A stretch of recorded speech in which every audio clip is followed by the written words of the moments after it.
about saturation temperature, which is an important term in HVAC.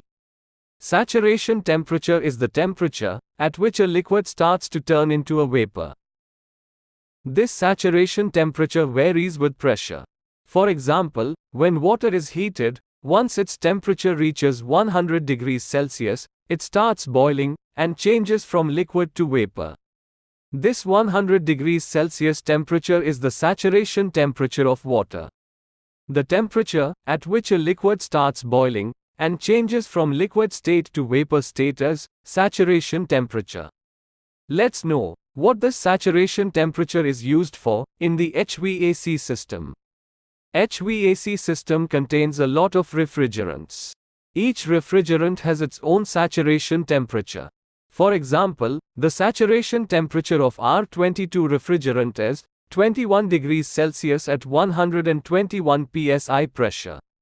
That is, if R22 refrigerant is heated to 21 degrees Celsius at a pressure of 121 psi, the refrigerant will begin to boil and change from liquid to vapor. We have said that saturation temperature changes with pressure. For example, we have said that if water is heated to 100 degrees Celsius at atmospheric pressure, it will start boiling. But when water is heated in a pressure cooker, the pressure inside the cooker increases. It will reach up to 15 psi higher than the normal atmospheric pressure. That is almost 2 atmospheric pressure.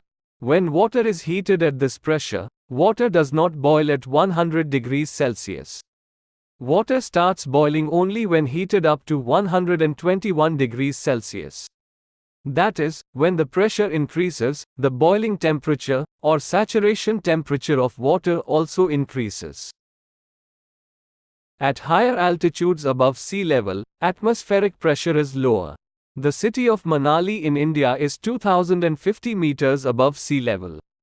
Atmospheric pressure at these places is lower than the normal atmospheric pressure.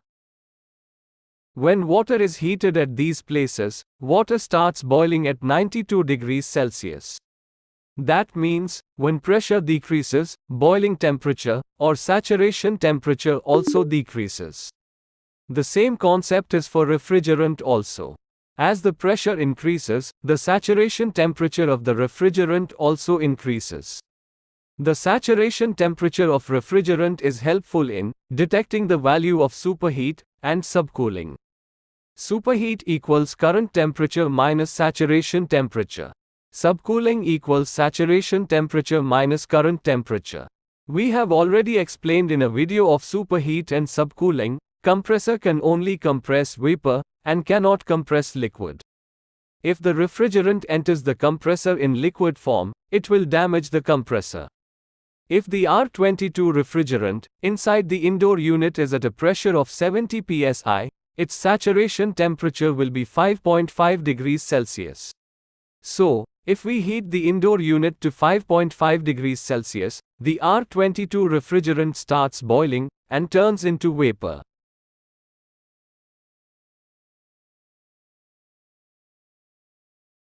Temperature above 5.5 degrees Celsius is superheat temperature.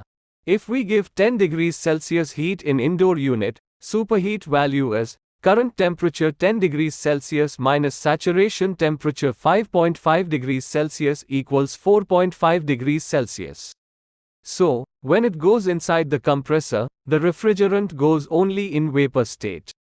When the refrigerant goes inside the expansion valve, it should only go in liquid form. Only then we can get proper cooling. If the R22 refrigerant inside the outdoor unit is at a pressure of 225 psi, its saturation temperature will be 43 degrees Celsius. If we cool the outdoor unit to 30 degrees Celsius, then the subcooling value is saturation temperature 43 degrees Celsius minus current temperature 30 degrees Celsius equals 13 degrees Celsius. So, if we cool the refrigerant below 43 degrees Celsius in the outdoor unit, all the refrigerant turns into liquid state. If the temperature of a refrigerant is above the saturation temperature, the refrigerant is in the vapor state. If it is below saturation temperature, the refrigerant is in liquid state. If it is equal to saturation temperature, the refrigerant is in both liquid and vapor states. This is the detailed explanation of saturation temperature. If